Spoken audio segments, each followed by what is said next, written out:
एक बार फिर से बाकी मेहमानों का रुख करते हुए मनोज काका जी, चूंकि विपक्षी दलों पर ढेर सारे आरोप प्रदीप भंडारी ने लगाए, इसलिए आप जवाब दीजिए। और मनोज काका जी, सीधा सा सवाल है, देखिए भारतीयता हर एक नागरिक के नस नस में बसी हुई है, लेकिन टारगेट किलिंग अगर हिंदुओं की पहचान करके की गई है तो ये बोल देना कि हाँ हिंदुओं को मारा गया, ये तो ओवैसी भी बोल रहे हैं, असदुद्दीन ओवैसी भी बोल रहे हैं कि हाँ टारगेट किलिंग की गई है, ये कहने में क्या दिक्कत हो जाती है मनोज काका जी?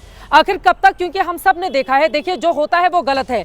जब भी दुकानदारों का धर्म पूछकर वहां पर खाना खाने के लिए लोग जाते हैं, हम लोग उसकी आलोचना करते हैं, हम लोग खुद को सेकुलर बताते हैं, हम लोग बताते हैं, लेकिन अगर कहीं किसी जगह पर आप सोचिए, मेरी और आपके घर की पीड़ा नहीं है, जिसके घर की पीड़ा है उनके ऊपर क्या गुजर रही होगी। 3 दिन की शादी हुई लड़की वो बेवा हो गई, वो विधवा हो गई है। आज वो अपने पति के कफन से लिपट कर जब रो रही थी, वो तस्वीरें बहुत व्याकुल करने वाली थी, परेशान करने वाली थी मनोज काका जी। अब सुनिए तो जवाब तो सुन लीजिए। चित्रा बिल्कुल सही कहा आपने, बिल्कुल परेशान करने वाली थी और उससे सभी लोग मर्माहत हुए, पूरा देश मर्माहत हुआ। उस बेटी के साथ पूरा देश खड़ा है, लेकिन उस बेटी के साथ अगर सबसे घृणित अगर किसी ने उसके साथ मजाक किया तो भारतीय जनता पार्टी ने कार्टून बना के किया। ये हमारा इतिहास बता रहा था प्रदीप भंडारी। इनका इतिहास यह है कि इनके भारतीय जनता पार्टी के राष्ट्रीय अध्यक्ष इसी देश के रक्षा सौदा के लिए, दलाली के लिए इस देश की एक कोर्ट ने अपने 17 अप्रैल 2012 को बंगारू लक्ष्मण को दोषी करार दिया। इनका इतिहास यह है कि हमारे सगे दो बड़े भाई इस देश की सरहदों की आर्टिलरी में भर्ती हैं और सेवा करते हैं। ये हमारा इतिहास बताएंगे। जब नेताजी इस देश के रक्षा मंत्री हुए तो शहीदों का सौ उनके जाने लगा और डीएम और कप्तान अभी तो करने लगे। ये समाजवादियों का इतिहास चिता को ठंडक भी नहीं पहुंची होगी। हम कहाँ जा रहे हैं मनोज काका जी? हम कहाँ जा रहे हैं मनोज काका जी? अभी तो जिन लोगों को मुखाग्नि दी गई है उनकी चिता भी ठंडी नहीं पड़ी होगी। आप बताने लगे कि उनको रक्षा की दलाली में बंगारू लक्ष्मण, अभी बंगारू लक्ष्मण हमारे लिए बड़ा मुद्दा है या पाकिस्तान हमारे लिए बड़ा मुद्दा है? वो भारतीय नागरिक को, भारतीय हिंदू को मारा है, कहने में क्या दिक्कत है मनोज काका को? क्या दिक्कत है मनोज काका को ये कहने में? क्या दिक्कत है मनोज काका को कहने में? पीड़ित परिवार बोल रहे हैं कि हिंदू पहचान करके मारा गया, मनोज काका उस पर सेकुलर का जामा पहनाने में लगे हुए हैं। भारतीयता को मारा है। आप अपने देश के नागरिकों को बांटना क्यों चाहती हो? इस तरह की पत्रकारिता हो रही है। देश के नागरिकों को भारतीयता को मारा है उसने और उसको जवाब देना चाहिए। अरे उनके बयानों को आप गौर से सुनिए, उनके बयानों को मनोज काका गौर से सुनिए, जो पीड़ित है उनके बयानों को गौर से सुनिए। मुझे लगता है कि थोड़ी सी संवेदनशीलता दिखानी होगी। जब खबरों पर हम लीपा पोती करने में लग जाते हैं ना, तो फिर इसी तरह के कुतर्क होते हैं मनोज काका जी, इसी तरह के कुतर्क होते हैं। बिल्कुल सरहदों की जिम्मेदारी जिसकी है उसको सुरक्षा देनी चाहिए। ये बिल्कुल सही बात है कि सेना में अगर लोगों की कमी है तो सैनिकों की भर्ती होनी चाहिए, ये मोदी सरकार की जिम्मेदारी है। सुरक्षा व्यवस्था कम थी तो कि उसको बढ़ाया जाना चाहिए, लेकिन अपने सुरक्षा कर्मियों को भी इस देश ने आंखों के सामने मरते हुए देखा है। आतंकवादी हमलों में हमने देखा है, पुलवामा पर इस देश की राजनीति को आगे बढ़ते हुए हमने देखा है, सबूत मानते हुए विपक्षी दलों को। क्या शर्म नहीं आती है हमको?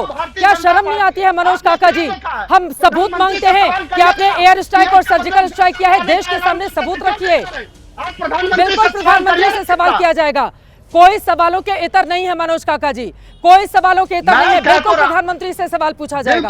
ये पूछा जाएगा कि जब उतनी बड़ी तादाद में वहां पर पर्यटक थे तो सुरक्षा बलों की मौजूदगी क्यों नहीं थी? लेकिन मनोज काका जी, आपकी जानकारी के लिए मैं बता दूं, जिस लाल चौक पर मैं खड़ी हूँ, आप मेरी बात सुनिए, जिस लाल चौक पर मैं खड़ी हूँ, जिस लाल चौक पर मैं खड़ी हूँ, मैं जब पहले रिपोर्टिंग करने आती थी यहाँ पर 2014 या उसके पहले, सर कहाँ से कौन सा पत्थर आकर लग जाए, बड़ा मुश्किल होता था यहाँ पर ठहरना भी। 1 घंटे का बुलेटिन छोड़िए, 2 मिनट यहाँ रुकना तक मुश्किल होता था। कब कौन सा पत्थर आकर लग जाए। रोज इसी जगह पर पाकिस्तान जिंदाबाद के नारे लगते थे। हुआ है ना बदलाव, हुआ है ना बदलाव। सर कुछ मुद्दों पर अपनी राजनीति को इतर रखना चाहिए, कुछ मुद्दों पर अपनी राजनीति को इतर रखना चाहिए, और कुछ मुद्दों पर जब हमारे देश के नागरिकों की इस तरह की मौत हुई हो, शहादत हुई हो, तो हमें लगता है कि कम से कम एकजुट होकर पाकिस्तान को सबक सिखाने की दिशा में बात करनी चाहिए। हम उससे पीड़ित हैं, हम उससे मर्माहत हैं। इनकी बात पूरी हो जाए। भारतीय जनता पार्टी सिर्फ कार्टून बना के अपने जिम्मेदारियों से कैसे भाग सकती है? वो सरकार में है। जब विदेश मंत्रालय के प्रवक्ता रणधीर, बोलिए प्रदीप भंडारी जी, क्या जरूरत है गिबली बनाकर और उसको आपके राज्य छत्तीसगढ़ या पता नहीं किस राज्य के लोगों को शेयर करने की? ठीक है, पूछ लेती हूँ, बताइए बोलिए बोलिए, और वो कह रहे हैं वही- सरकार का वही फेल्योर है ये। ब्रह्मपुत्र- चित्रा प्रदीप जी, भंडारी। राजनीतिक आरोप और प्रत्यारोप के लिए 24 घंटे ये देश इंतजार कर सकता है, पर ये देश इस वक्त सिर्फ बदला चाहता है। और ये मनोज काका ने पूरा आपका शो खत्म हो गया, एक बार नहीं एक्नॉलेज करा कि हाँ हिंदुओं को चुन के मारा गया है। इसमें गलत क्या है? क्या वो बेटी जो गलत जो जिसका सुहाग छोड़ा है वो झूठ बोल रही है? क्या हम बात कर रहे हैं? आप लाल चौक में, चित्रा जी आप इतनी सीनियर जर्नलिस्ट है, आप भी जानती हैं कि सच्चाई क्या है। आज 2 करोड़ से ज्यादा टूरिस्ट है, मुझे भी पता है, पर यह बात नहीं। आज बात है कि हमारे 20 से ज्यादा भारतीयों को मारा गया है, और उसमें से अधिकतर को सिर्फ इसीलिए मारा है क्योंकि वो हिंदू है। और यहाँ पे ये आस्तीन के साथ जो सर्जिकल स्ट्राइक में प्रूफ मांगते हैं, आज आरोप प्रत्यारोप कर रहे हैं। ये आस्तीन के साथ जाके जो बैठ के हाफिज सईद की बैटिंग करते हैं, वो आरोप प्रत्यारोप कर रहे हैं। ऐसे ही नेताओं के बयान जाके पाकिस्तान कोर्ट किया करता था, ऐसे ही नेताओं के बयान जाके पाकिस्तान कोर्ट किया करता था। हम में और इनमें यह फर्क है, हम पाकिस्तान के साथ डॉजियर नहीं खेलेंगे, हम पाकिस्तान से अप्रोप्रिएशन नहीं लेंगे, मुंह तोड़ जवाब देंगे। पर मनोज काका आज क्या कर रहे हैं? आप भी जम्मू देख रहे हो, कश्मीर देश में भी देख रहा है। आतंकवादी वारदातों में कमी आ गई है, हमने खात्मा कर दिया। 370 के बाद तस्वीर बदल गई, और उसके बाद जब यह होता है तो पलटकर पूछा जाएगा आप लोगों से कि आपका जो बड़ा बड़ा दावा था वो कहां चला गया। चित्रा जी, मैं आंकड़े नहीं कोट करूंगा, एक भी मासूम की जान जाती है वो भारत का नुकसान है। मैं भी कहूंगा कि 10,000 से ज्यादा जो टेरर अटैक हुआ करते थे यूपीए के समय में 4,000 से कम हो गए, पर ये आंकड़े कोट करने का दिन नहीं है। आज मेरे 20 से ज्यादा भारतीयों को पाकिस्तान ने चुन के पाकिस्तानी आतंकवादियों ने मारा है, जिसमें से अधिकतर हिंदू हैं। और इस वक्त मेरा सिर्फ मन में यही है कि हमें बदला लेना है, और प्रधानमंत्री नरेंद्र मोदी जी की सरकार बदला लेगी। वो 26/11 के बाद जैसे पाकिस्तान के साथ डॉजियर पी चिदम्बरम मनमोहन सिंह खेले तो नहीं खेलेगी। आपने देखा है उरी में भी, और आपने देखा है पुलवामा के बाद बालाकोट में भी। ठीक है, ये देश को भी पता है कि होगा, पर ये मनोज काका सच्चाई नहीं स्वीकार रहे। एक बड़ी ये हमको खबर आई पीड़ा है, है। उसके बाद में अपने गैर राजनीतिक और जो हमारे डिफेंस एक्सपर्ट जुड़े हुए हैं उनके पास में जाऊंगी। बड़ी खबर इस वक्त आ रही है, पहलगाम हमले के बाद एक्शन जारी है। हमले के बाद 1500 लोगों को हिरासत में लिया गया है।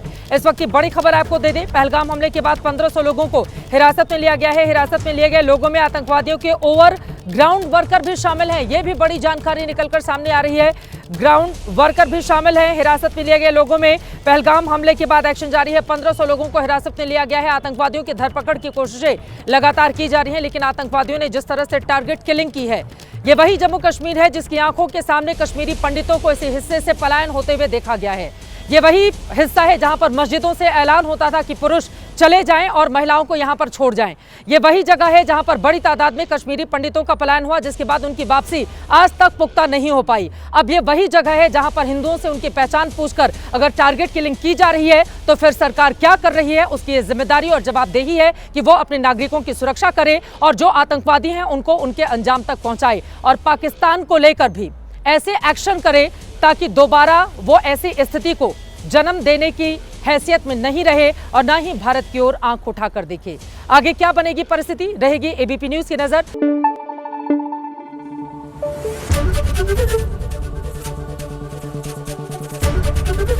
एबीपी न्यूज आपको रखे आगे।